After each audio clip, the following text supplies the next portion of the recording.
Hi, beautiful souls. Wagwan. I am Marcia C. And welcome to another episode of Her Sacred Soul Space. We are so delighted to us today. And in this space, we have authentic conversations, share stories, and just simply grow through expanding our heart and igniting our soul. So, welcome. I'm always here with my soul sisters, my co host. We have Natalie, Beatrice, Dr. Kia, and Yolan. Hi, ladies.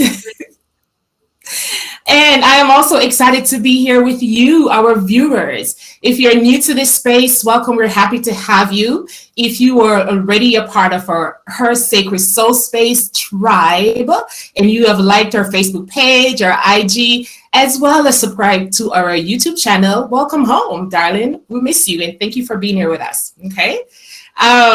So we are off to a little bit of a late start today. And before we get into introducing our speaker, let's just set the tone for how we want to show up for you, our viewers, for ourselves, and also to our special guest today. So we're going to do 3 breaths, and we just take a moment, close your eyes, and just breathe. And let's just take a breath in and exhale. On the next breath, we're just going to release anything that may be on our mind that is not pertaining to today's show. And inhale and exhale. And our final breath, we are going to take that breath knowing that we're going to show up and be authentic to ourselves as well as to our viewers. And let's do our final breath. And exhale. Yes, that was super duper beautiful. All right, so for today's episode, we are going to dive right into reclaiming our power. And we're going to do this through the eyes of our very special guest, Miss Tara Smith-Jarrett, the author of the wonderful, awesome, newly published book, Trapped in Freedom. Welcome, Tara, to our space. Welcome, my girl. You good? Thanks for having me. Yes, I'm good. Larger for the self this Saturday morning. Thank you very much for the invite. Thank you very much. You Yes. look beautiful as usual. So do you, my darling. Well, I had the pleasure of introducing you, Miss Tara, today. I got my notes because I don't want to miss out on any. Tara, as you can hear, is a yardie from Jamaica, right? She is a teacher by profession. Thank you for your service, and a philanthropist just has it at heart to do. And I'm thanking you for that because many people want to and need to hear your story. So let me go to my notes so I don't miss anything. So you're an inspiring author. You are the author of Trapped in Freedom. This book, just by reading what it's about, is inspiring.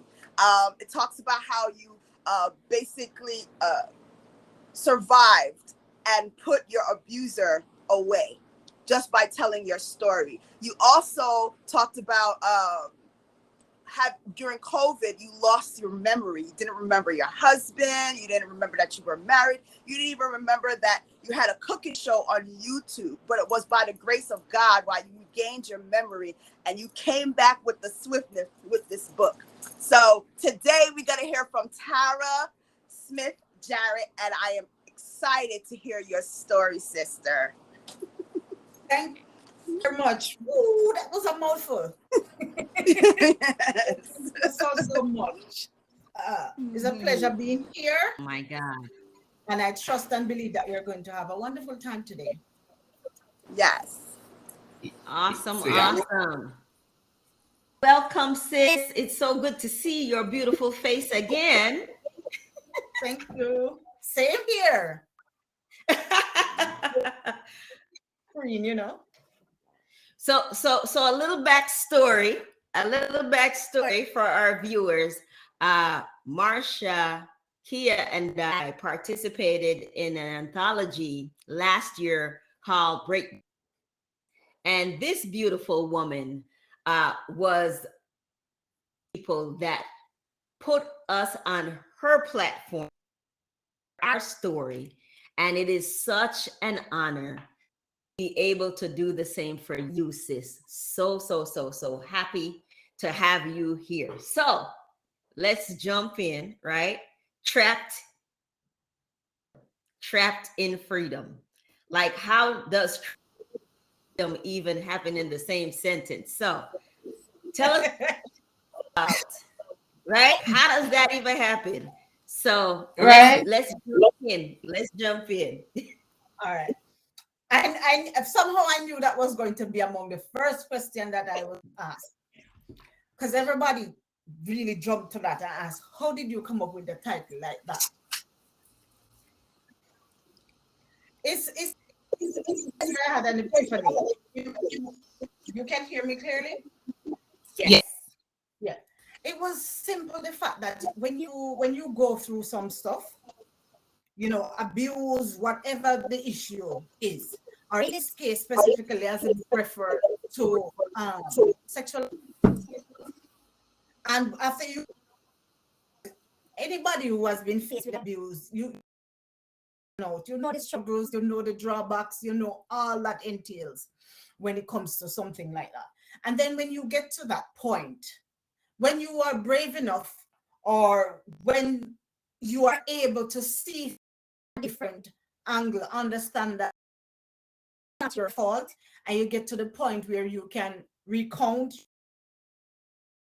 and you can do so square, reaching up, and understand that you matter, you are special, and this is not caused by you. So when you get to that point where you with some renewed energy, where you find yourself in a place where you feel like you can continue, when there's a purpose and you understand that God made you special and he has intent for your life and is a purpose for you to fulfill. That's what. And when you get to that point where you can speak about defeating, when you can speak about it and not feel like you take 10 steps backward, then you get to the point where you say, oh, the sun look like it's coming out. You understand me? So when you get to that point and you say, oh yeah, I can put another forward, I can continue, because now it's a little bit clearer. There is a singer, reggae singer, I Care. She has a song, a part of it says, now I have a clear view, looking at my problems in the rear view. So when you think about that and you understand that, okay, problems are going to come. But when you can stand tall and feel as if, guess what? The problem's bad, but you're better than that. And you can stand in that position and say, yes, you're bad, but me better. And me defeat whatever it is that was set against me. And I now see that I have a purpose. There's a light that is ready to shine and to just come through. And you want to just press on. And you say, okay. But I get to this point when everything was finished and everybody said, okay, know that it is, know that you have dealt with it, you're going to be free. But somehow you still feel trapped. And that's how I ended up with that title, because there's freedom, but there is still a place where you still feel like you cage rabbit. You understand me? And you realize that your work is not yet done. And even though you feel good and you feel renewed, it's still a process, and there's still something else that you need to work on. So that's basically how that title came up. Simple as that. So it wasn't anything else except that. That is beautiful, Tara, because it clearly is a reminder, especially as goddesses who are working on ourselves, that when you accomplish one thing, when you have conquered one area, it doesn't mean that you can rest down and feel everything is good. It shows that there's still healing that needs to be done. And as you continue your journey, that's how you reclaim pieces of your power that were taken away, not because you gave it, because it was stolen from you, right? So that is just a beautiful, your topic alone just blew me away. So yes, right on that one. Yes. So that's the title. Wonderful. Now, for my next question for you, Tara, is tell us quick, I don't know that this can be quick, right? A quick summation so our viewer story is about.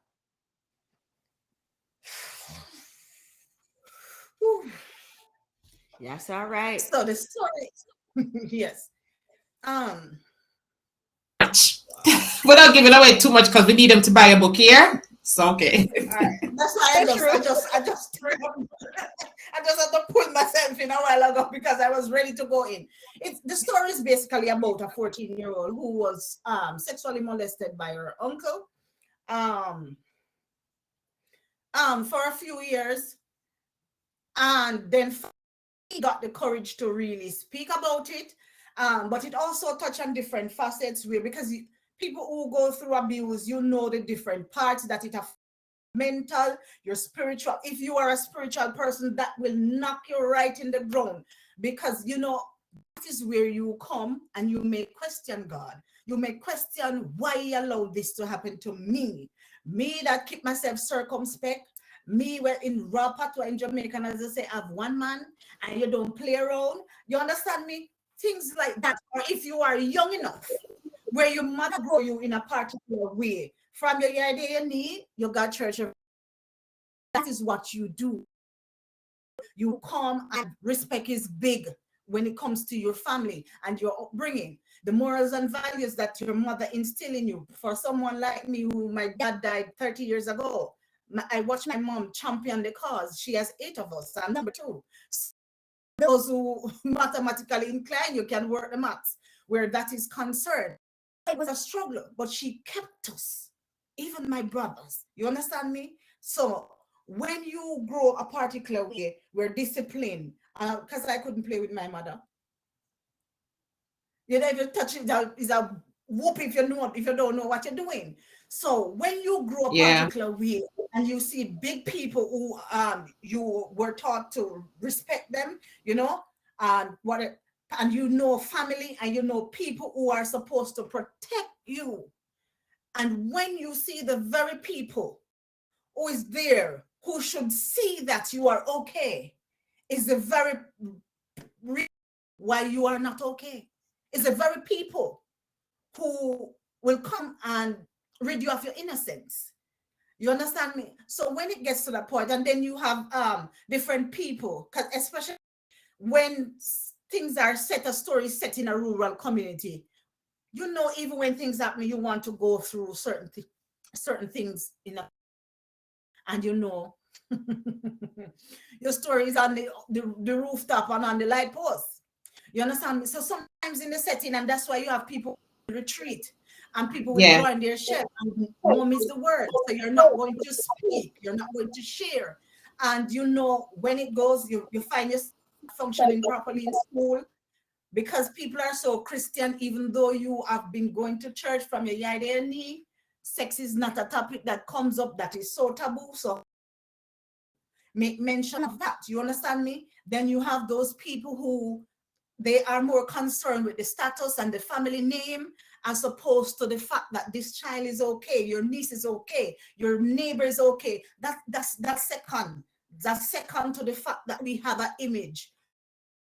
You understand me? And we have to stand up and we have to show that dead, keep it on the ground, because you're not going to mess up the family name. You're not going to call out this person's husband. You're not going to call out this person's brother. You're not going to call out this person's son. So it basically touches on all the aspects, but also touches on the fact that when you have love, you can find yourself out of the dump and out of the dirt, and you can rise above certain. So basically, what it is, for not wanting to give give the information, because I want you guys to go and get the book. Absolutely. That was awesome.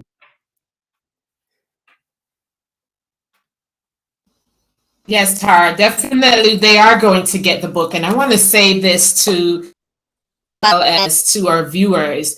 Like, once you pick this book up to start reading it, it just pulls you in. You get, well, I was transported back to being a 14-year-old. I can understand everything Megan thought process, how she felt. And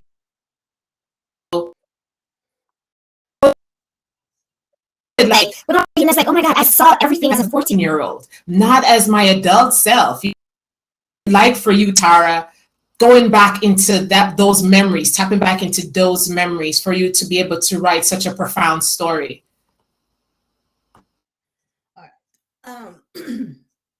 First, there's one important point I must say before I continue. You know, when you write, because this is not a book that is counting anybody. This is recounting or several incidents.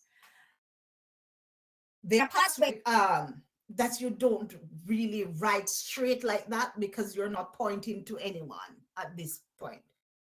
So let's just get that clear. But revisiting, because some people who are close to me, and on this platform, for some who are going, listen, some people are just going to learn that this story is really my story itself. Yeah. Yeah. So going back in the memory, let me just say it frankly, it is hard. Yeah. It is hard. You see, when you have matured, when you have learned that not everybody is a monster, not every man is a monster. And let me say this. It's important for you to have certain people in your circle. It's important, even when you have children, to understand that you owe it to them to have certain kind of people in your circle. Because you see, when you are faced with things like this and you feel in the gutter, you're doom and gloom, and man of this and man of that, I was able to go back to my life, up into the parts where there were positive standard. I could my life. My dad was, even though my life with him was, God forbid, sorry, but I was able to go back and analyze the type of person that I got to be. Balance it and say, okay, like that, every man is not, they like to say, you understand me? Not an abuser. Every man is not this. That example, I see my brothers too. I see partner and so on. And come to know I have a partner myself who is a lovely individual. So when you have different people in your circle where you can go back and tap, because listen to me, this will mess you right up. And when you revisit these kind of things, you revisit the pain. There's no going back. When you go back, and that is what people need to understand, as soon as you go back, you revisit the pain.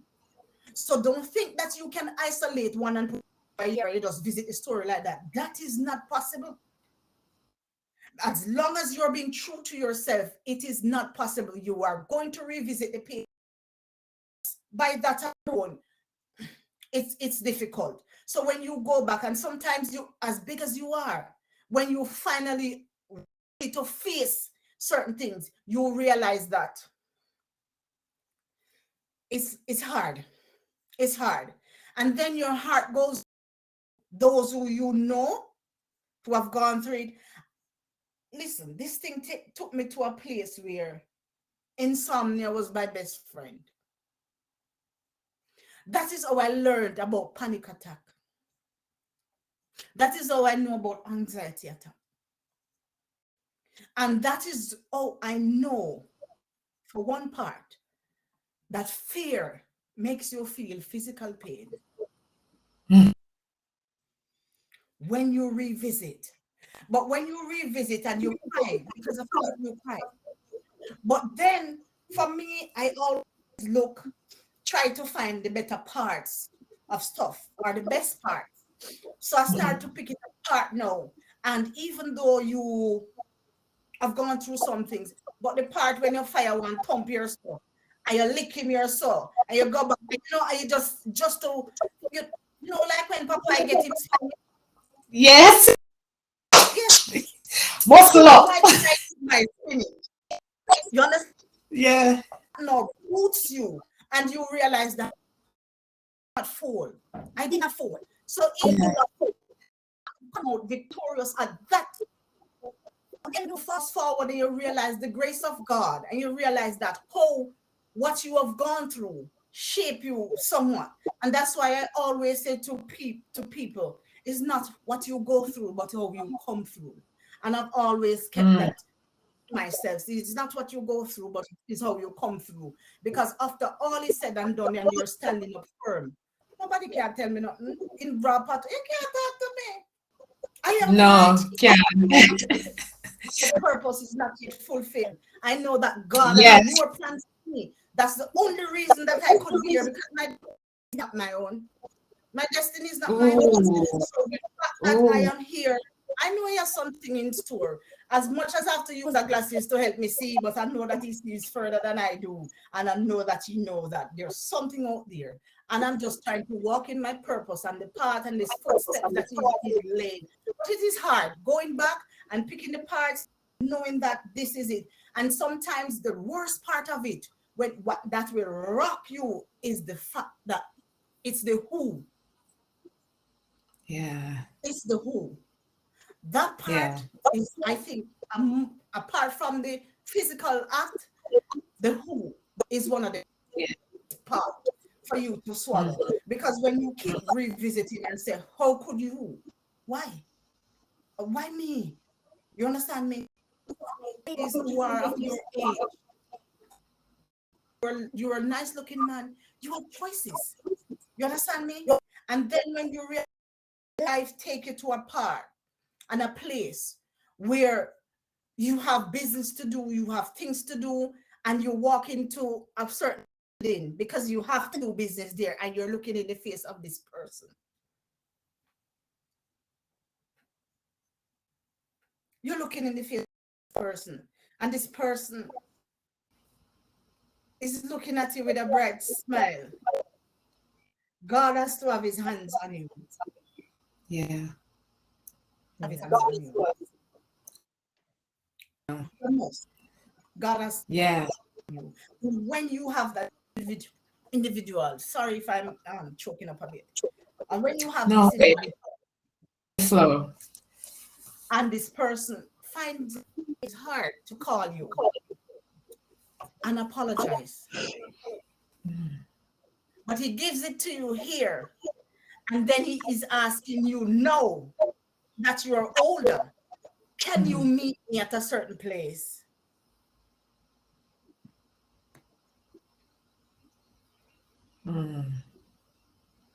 No repentance. Oh my God. That is it. It's like, you know, when they give a bucket of milk and they turn around and kick it over. Because people who have been through certain things, it's not that it cures it, but you see, when the person who is guilty sees it fit and can say to you, I know I hurt you. I know I've hurt you. And I'm sorry. It can't cure, but it does something here. And it kind of validates your feeling that, okay, you know, I'm not acting as some people want it to seem. This is not my fault, because when you go through things like that, go through all of those emotions, I know for me, I start questioning myself again. Do I smile too much? Am I too friendly? Am I too accommodating? You know, I just start pick yourself apart now and say, oh, one day my personality getting me in trouble. What can I do? What can I fix? What can I let go? It rids you of your smile. So you find yourself in a place where people are saying, Tara, where's the smile? I don't use to. You understand?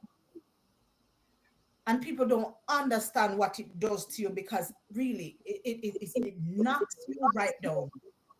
Yeah. How about sometime you even question if the memory is real? To be honest with you, mine was too real. Mm. And when the person called me and he said, I want to apologize for that little thing. That little thing. And I was wondering what was the little thing. That was the first thing I was wondering. What little thing is he referring to? Mm. And he said, I don't know if you remember. And I said to him, on the contrary, I never forget. Hmm. So it's not a question if I remember, I forget. So you don't ask me about that. And don't ask me about the little thing. But Mm. it's This, thing. like, I'm just speechless right now. I have a Yes. question, Tara. You know, Your story is very similar to mine, and as you're talking, I'm over here like I'm in church right now because I I'm see, I like, see. oh my gosh, you see me, right?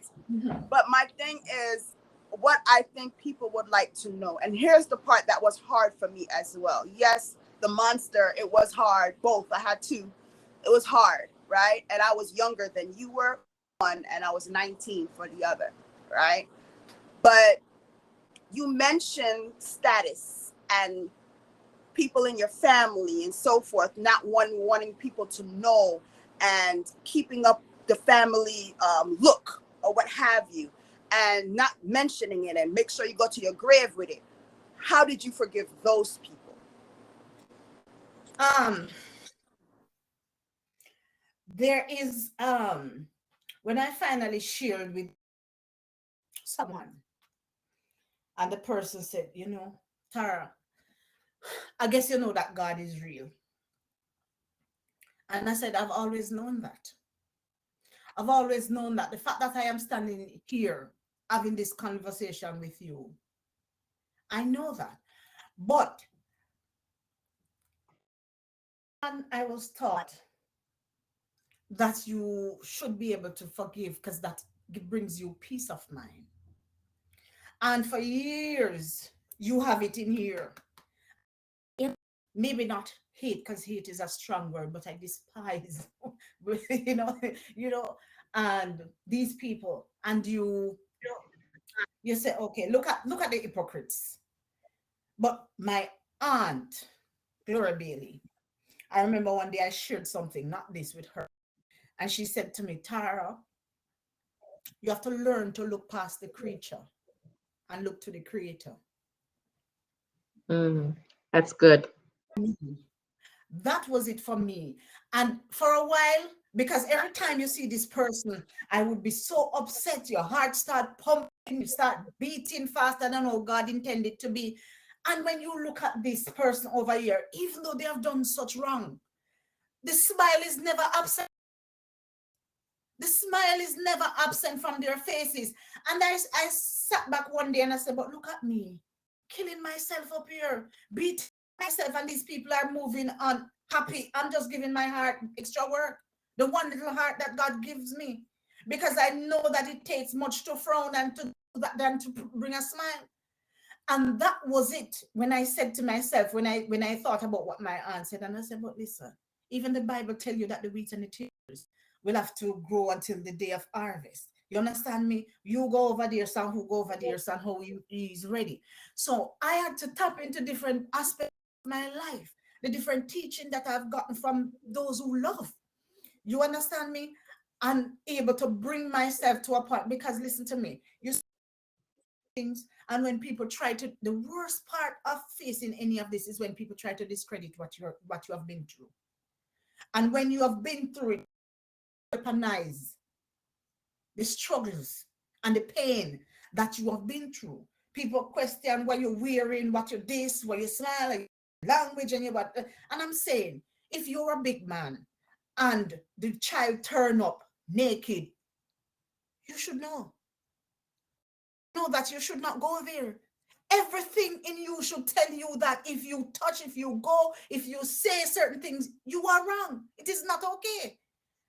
So when people go into question, and I see it as one of the main reasons why people don't come forward with certain things, because the doubt and the questions, when people finish with you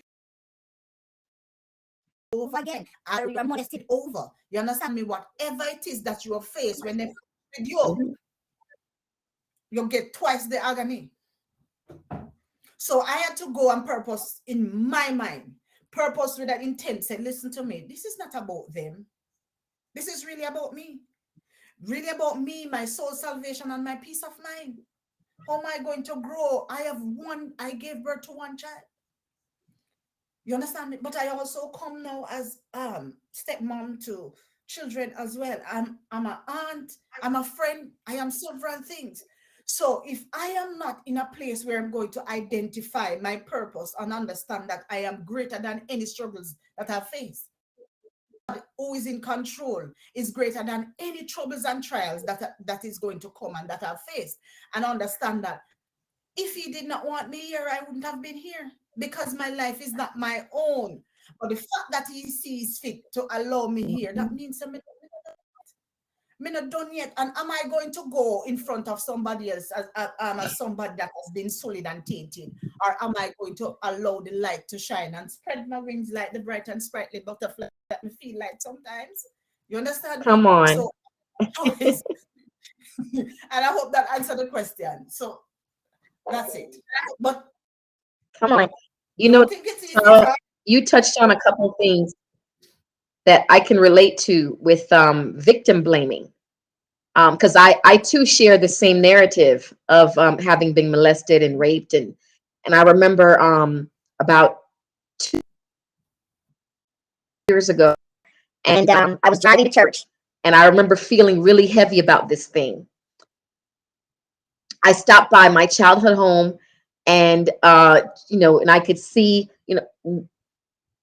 and it brought back all those feelings.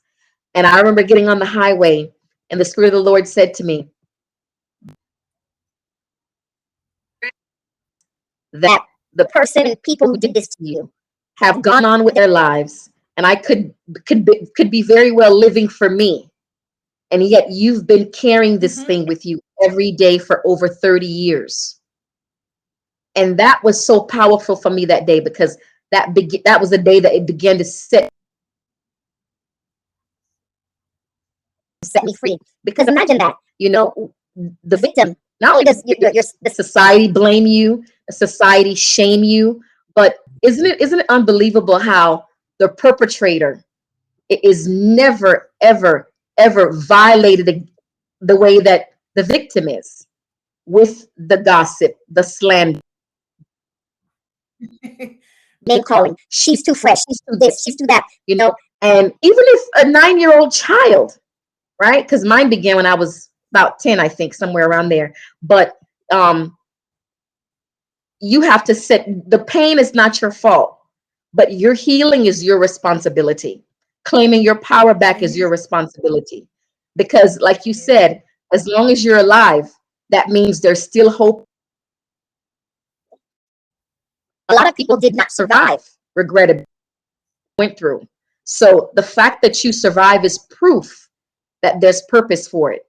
And that's to pull the other woman, the other girl that's going to go through what you went through, unfortunately, because it's reciprocal. It keeps happening. And I'm happy you say that, because you see, this is the part that some people think, oh, as soon as you open the mouth, people have a tendency to say, call name. Why you don't want, you're protecting the perpetrator. And it always puzzles me, the fact that you manage to pass the victim and you go right to the perpetrator. You understand? When you're in that healing space, it's not about them. It cannot be about them, because if you make it about them, you never move from where you are, and people don't understand. Right. I remember having and that's why victims don't come forward. That's why victims don't come forward. Particularly, like, it's incredible to me how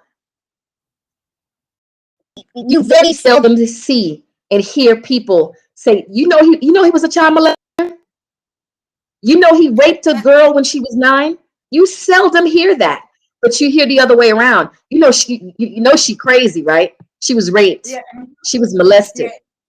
Girl, it's like the victim for it's 10 years old. All over again. Yes. And I remember yeah, I remember having an encounter as a big person. I was here on my side just the same. And I remember when I turned up at the doctor and the doctor said, Are you going to report this to the police? I said to him, no. He said, why? I said, I don't think I am mentally strong. I don't think I am mentally strong.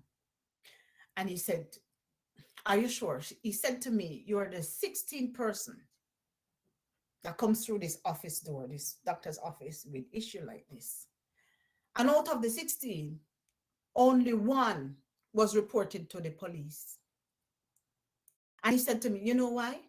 It was that one was reported. I said to him, no. He said, because she was underage. And I have a duty as the doctor to report. That's how it is. But he went on to say, you are my sister. If you're not going to the police, some man would have to page him. He wouldn't have any kneecaps. He wouldn't have his hands. A few teeth would be missing.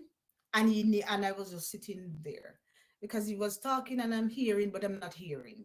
I was presently absent because my mind was elsewhere. You understand me? But I'm just showing you. And these things are more prevalent than we think. Because it took me a while to understand.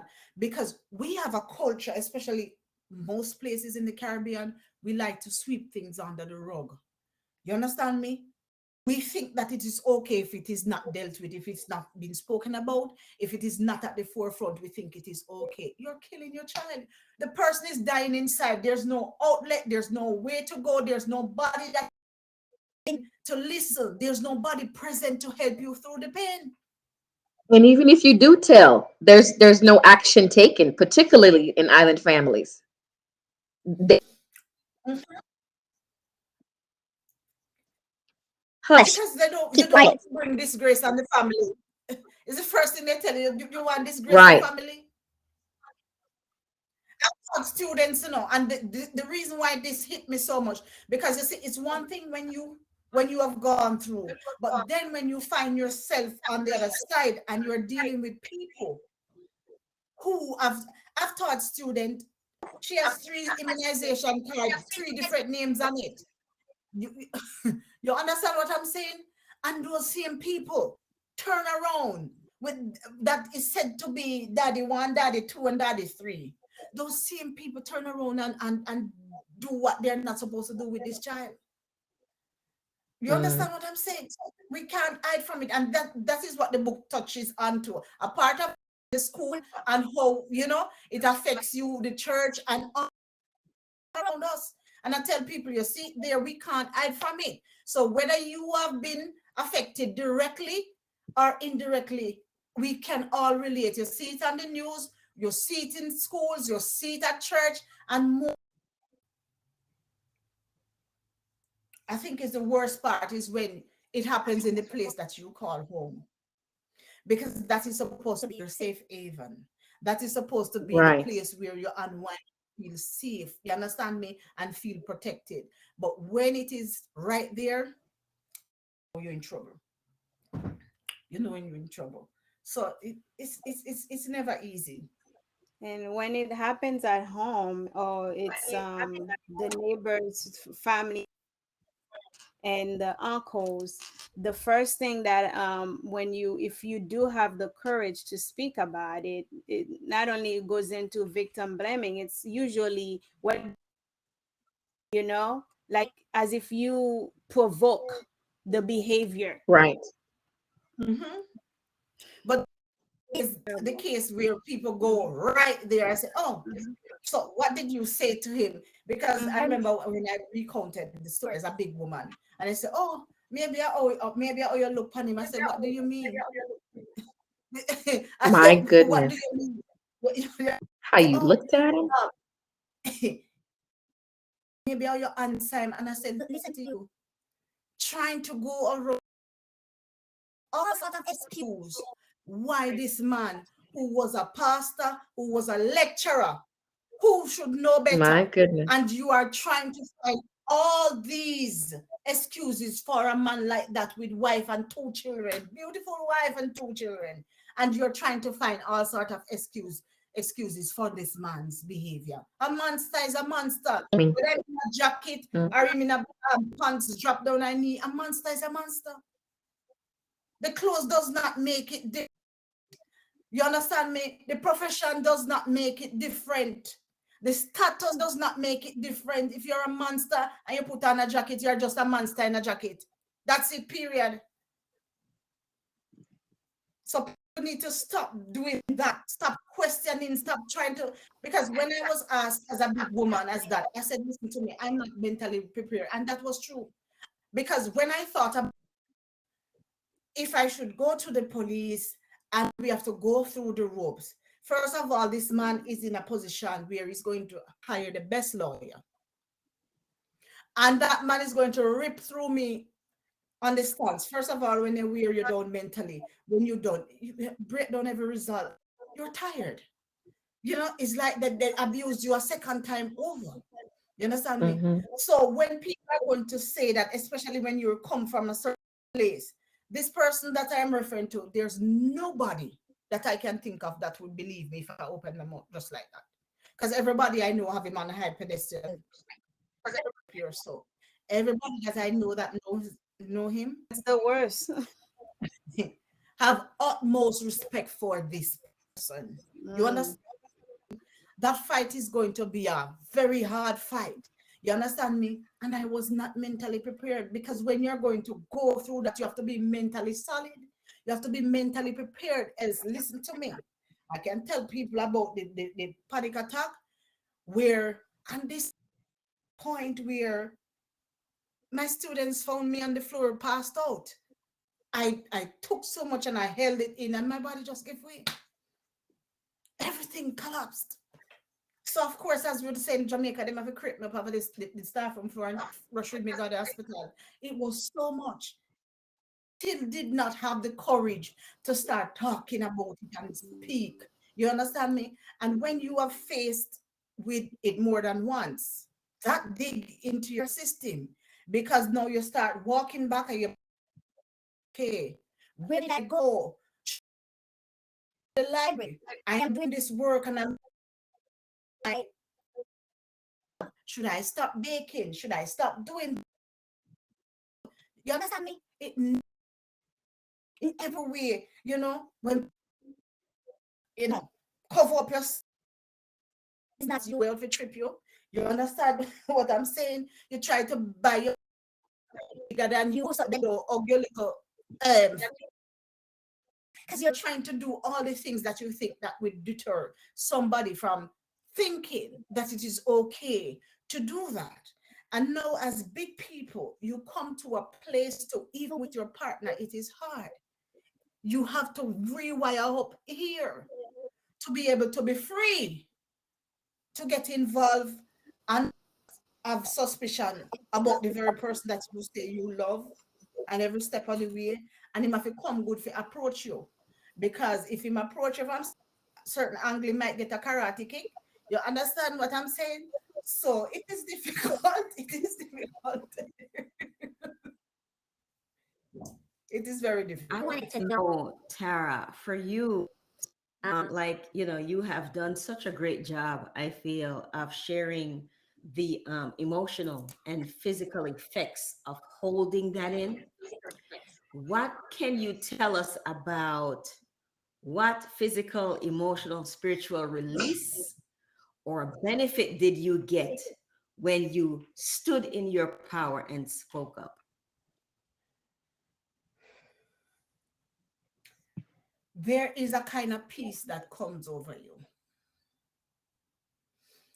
And when you see the real smile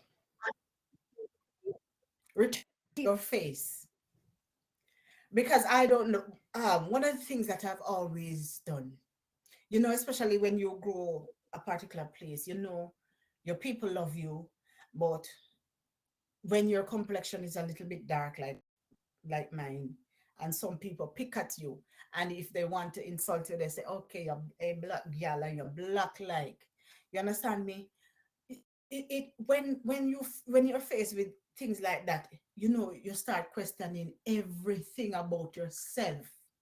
You understand me? Down to the hair on your head.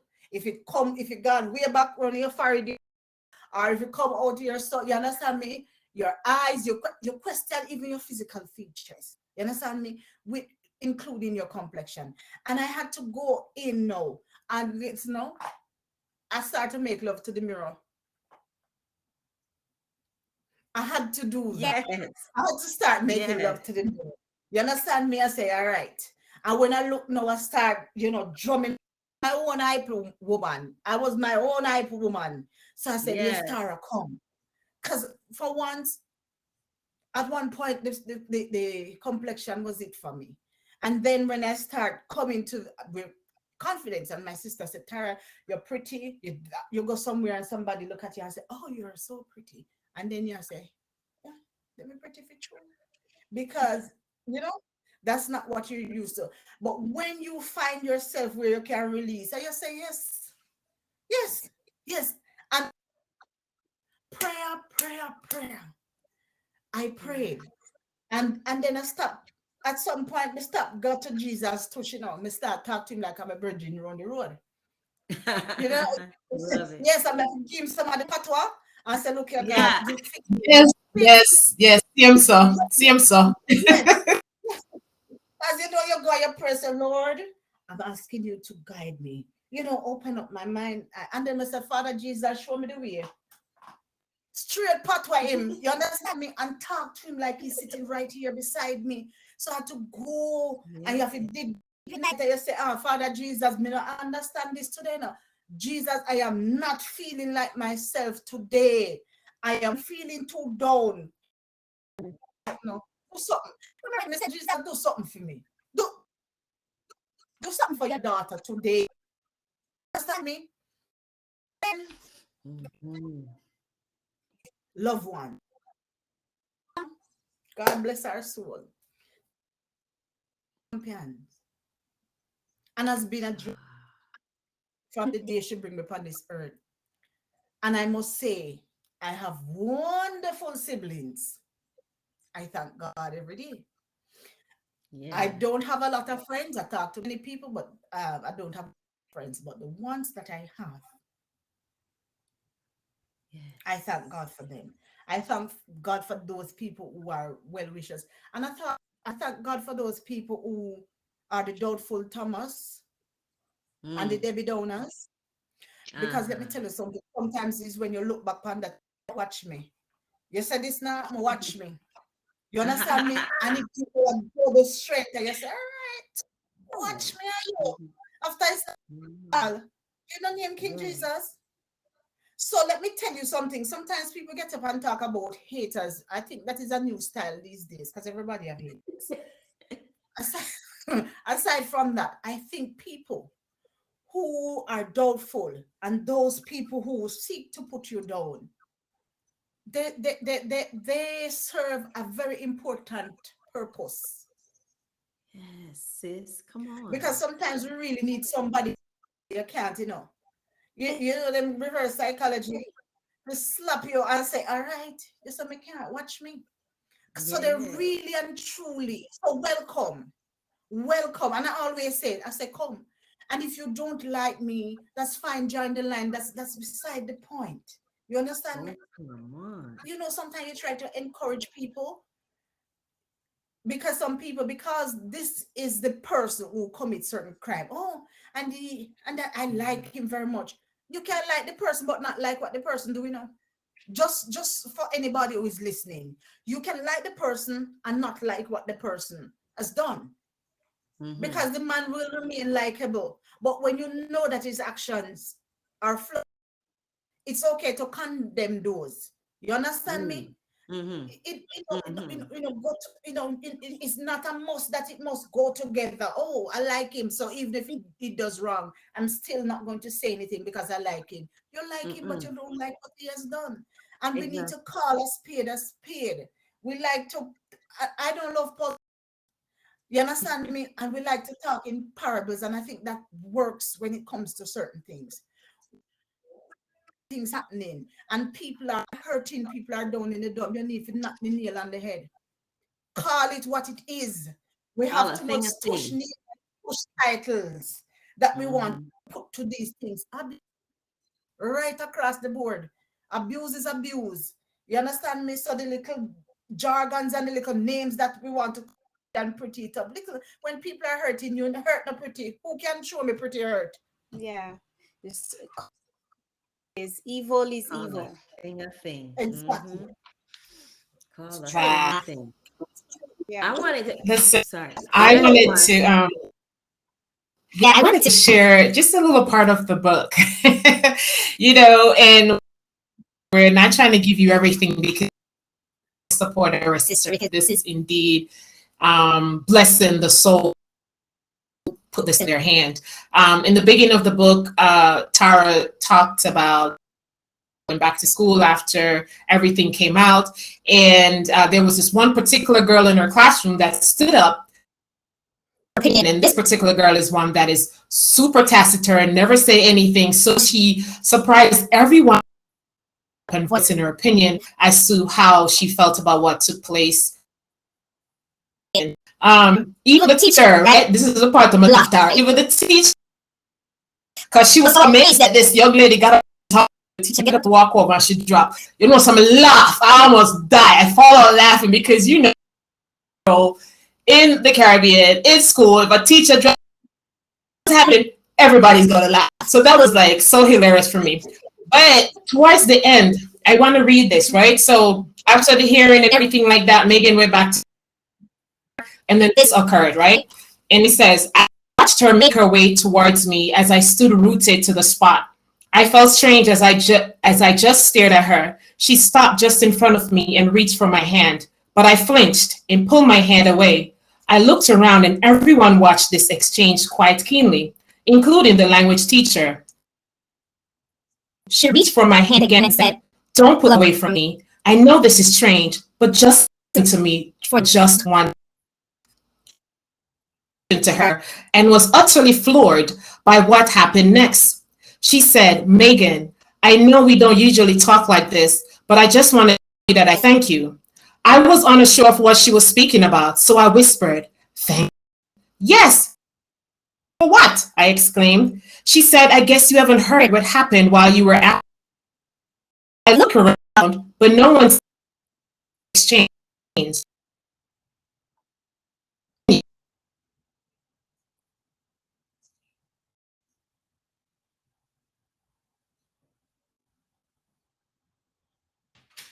Father, uncle, I was.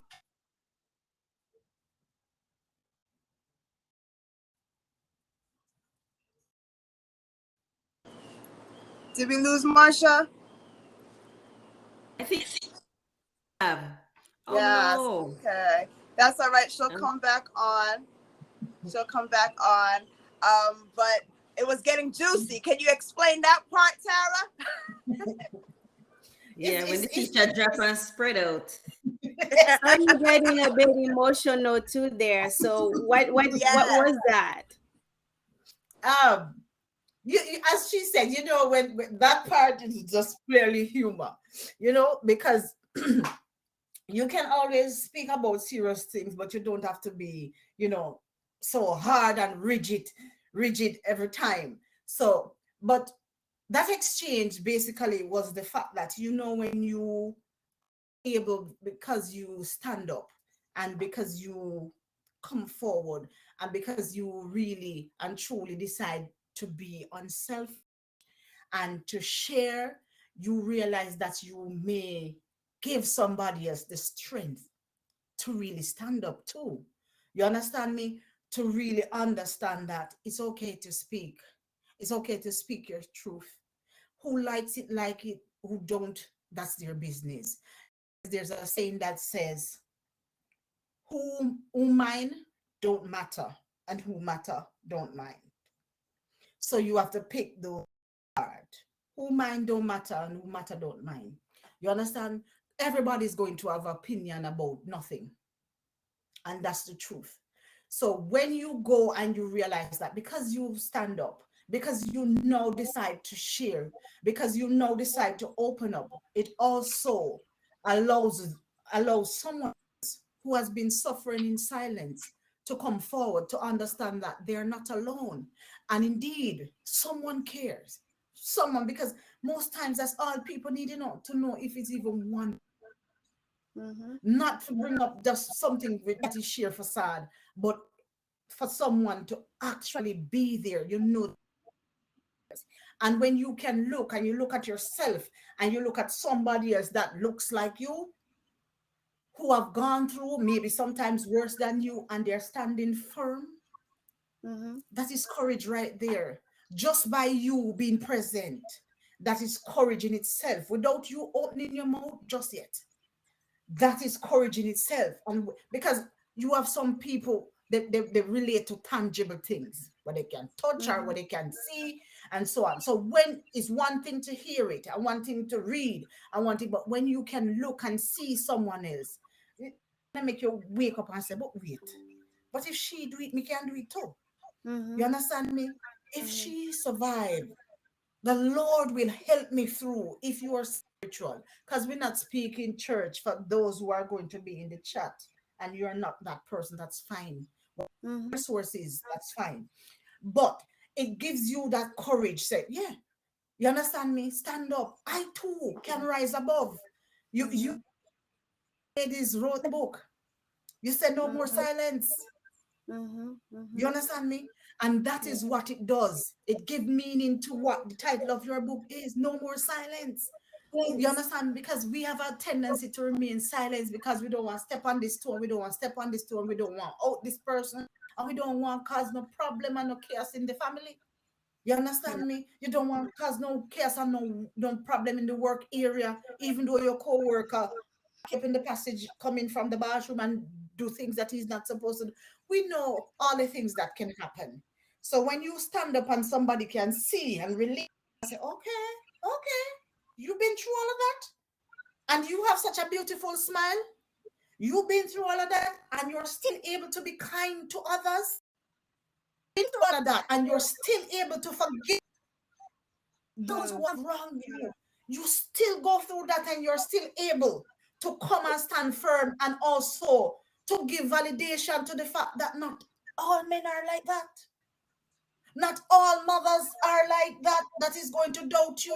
Not all mothers are going to be like that when their partner molests you and they want to browbeat you into subjection and tell you that you're not supposed to talk because my partner won't do this and he won't do that.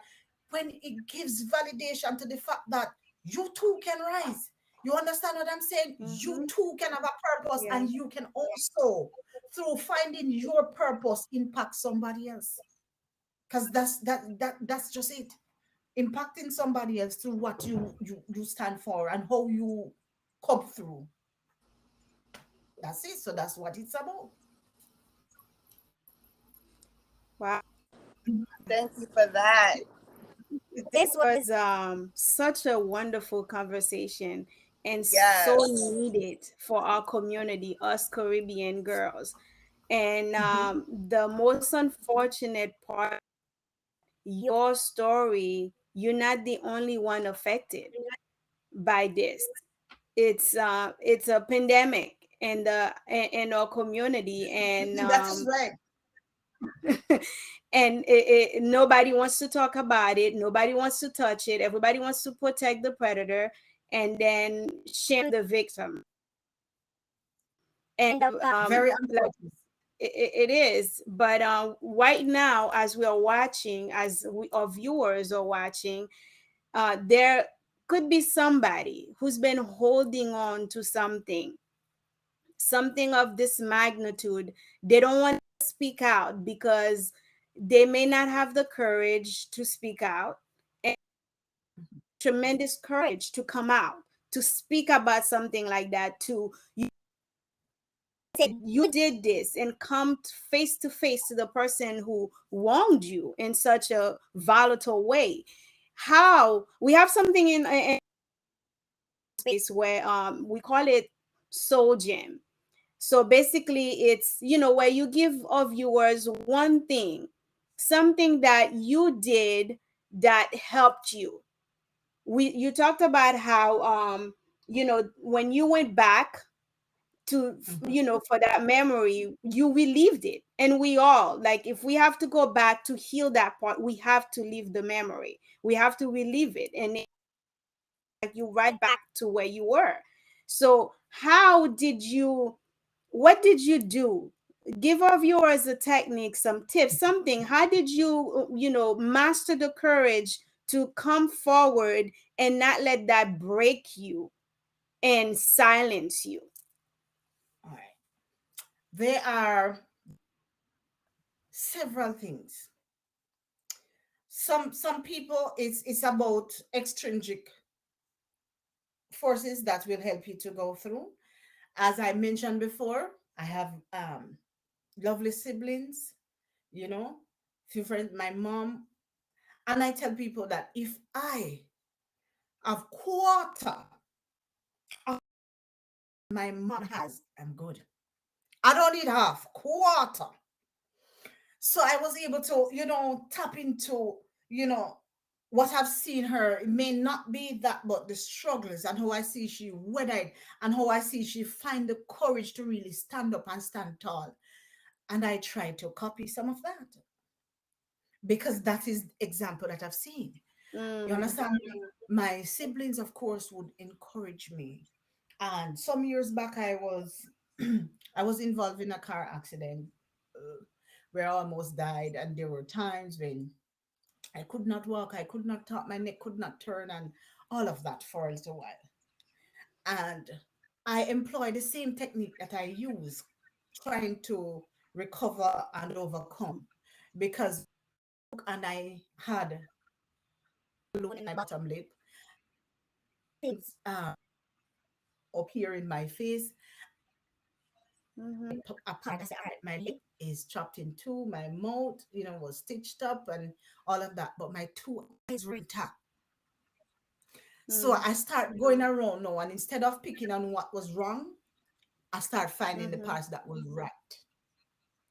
And then I'm in the mood where I start thanking God a little extra for the right parts.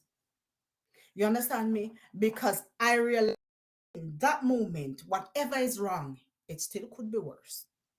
So I started going back and picking apart the parts. I go back also and see some of the people who have wronged me. But then I say, oh, like when you buy the dozen orange and two not good, and you take it out and you discard it. Yeah. I start putting those aside.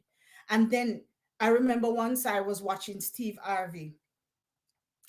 Uh, he said that you make a list of the people who are in your circle and the impact that they have on your life and what they have done. And when you add the names and you tick, and if you know that you have more tick than that wrong bang, then that's a keeper doing that. To pick apart, because that was when when they say things come full circle. So it came full circle for me. So I really said, okay, you bring out the balance and you start measuring what is your purpose, what's the impact.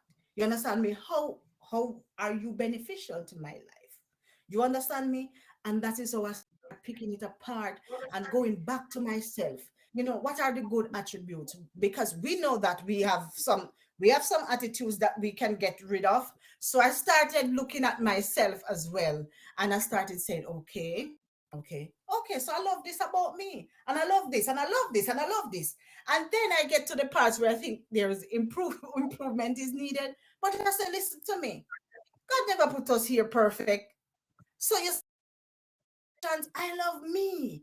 So I have to put it up and put it in a circle now. And I say, look here, girl, you're good. you understand?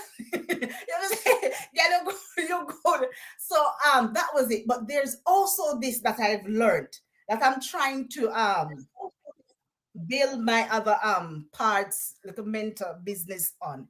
I come to look, there are three C's that really help me to weather this. I've learned that I'm three C's. I'm saying three and I'm three C's. I did not cause it. I can't control it. And I definitely can't cure those people who are like that. So That's I good. had to go. Yes, I had to. That is what I employ. You did not cause it. You can't control it. You can't cure it. Mm, And those 3 C's helped me to really push on. mm-hmm. No, Yeah. Yeah. now that I've written my book, I have. Of course, I am married. Of course, my husband showed me this.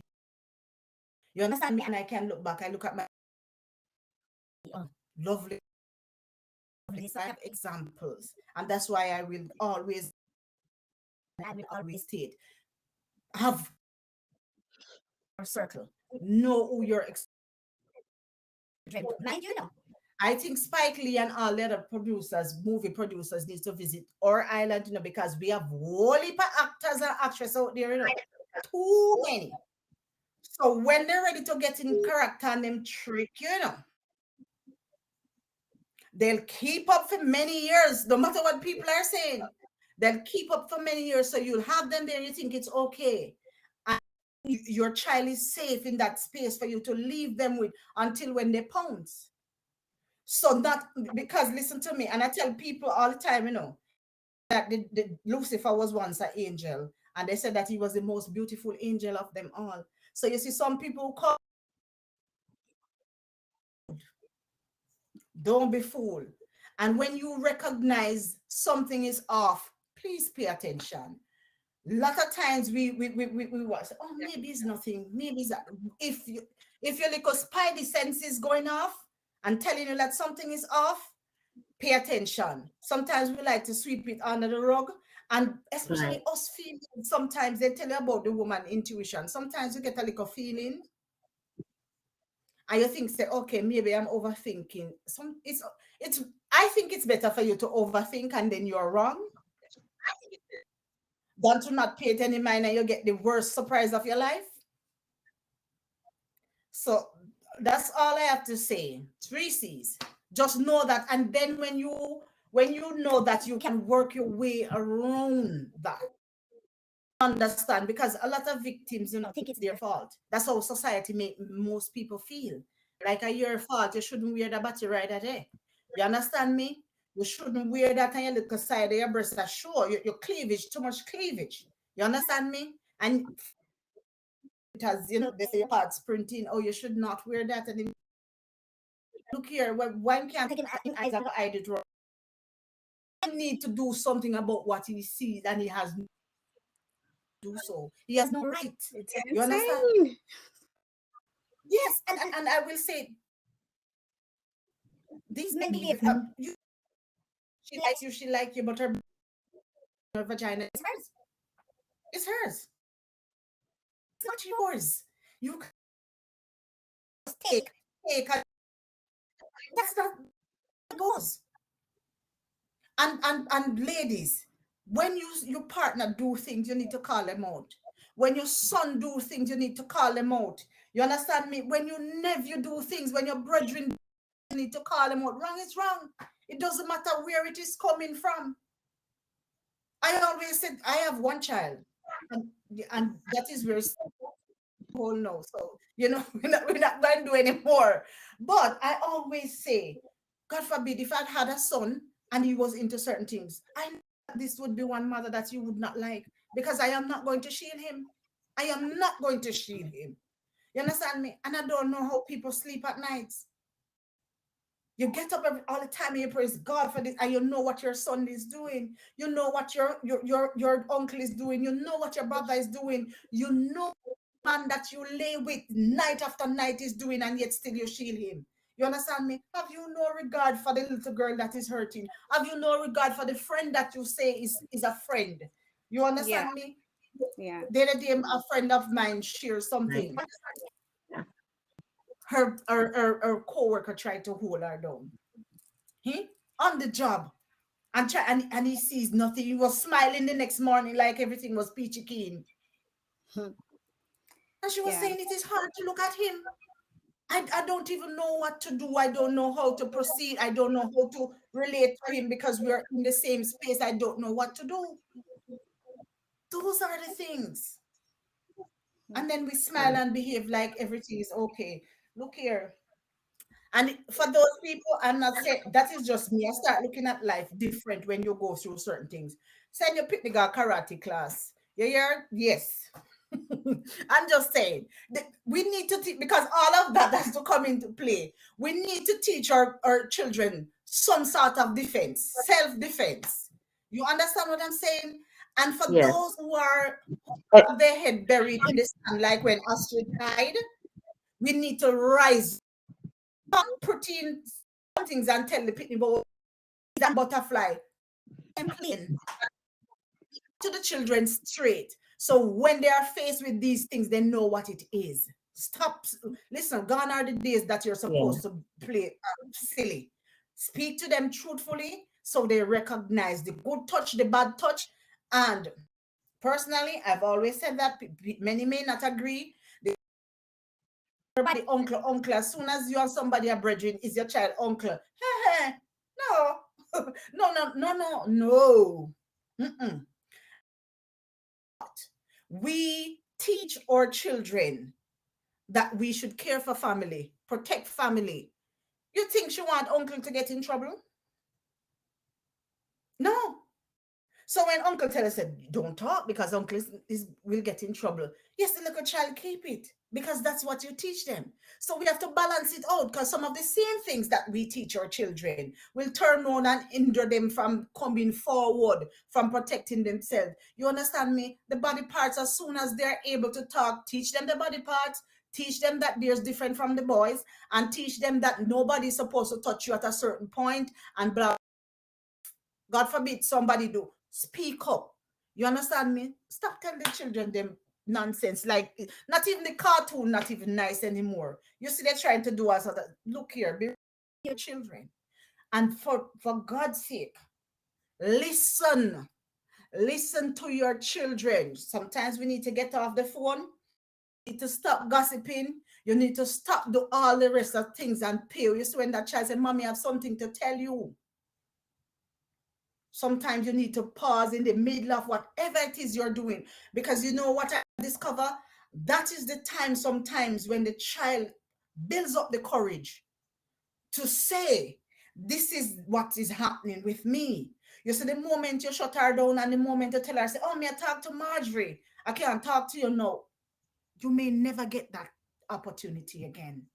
That opportunity might be just the first and the last. So pay attention to your children. Listen, pay attention. Believe until very, very good. Yes.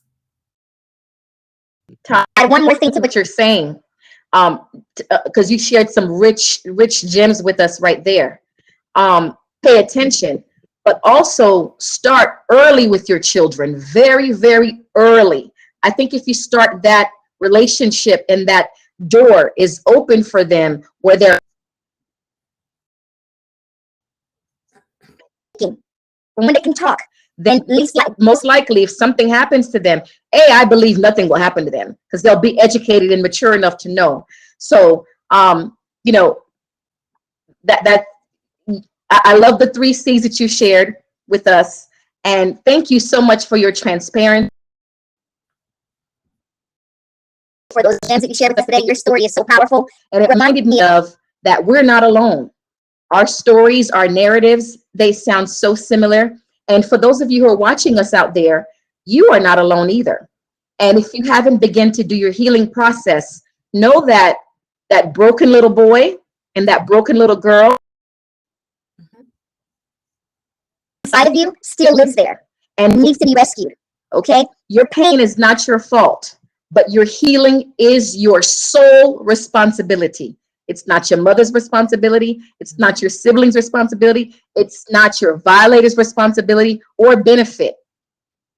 Okay? It is your.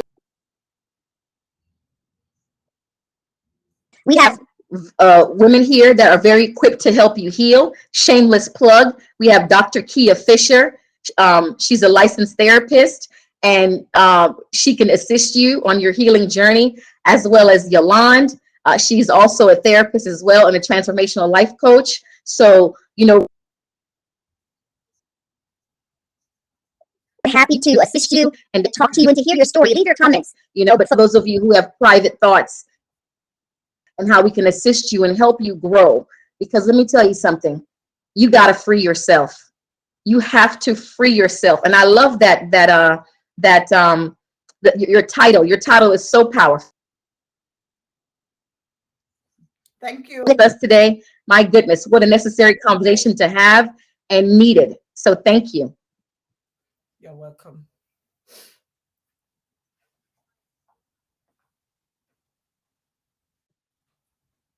We ask you, our viewers, to go ahead and like and follow our page, Her Sacred Soul Space. We are on Facebook, and click on the bell on YouTube so you know every time we drop an episode. And Marsha, you had something to say?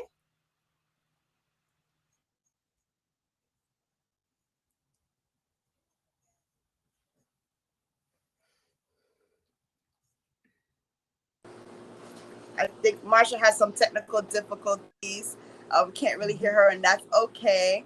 But we just want to say thank you to our viewers. Thank you to everyone. This was a beautiful show, Tara, for coming on and blessing us with your story. Go get her book. Go get her book. Go get her book. It will nourish your soul. Please go. All right. I just want to say goodbye. And as always, we say it in our own little way. Boom. Okay. Wow. All right. Thank you for having me. It was a pleasure. Appreciate you guys so much. Yes, Right. thank you so Yes. much for Thank your you time. so much for sharing. Link is in the Yes. description. Okay, guys. Thank you. Love Thank you guys. you. And Love and later. bless to Thank you. all. Until next time.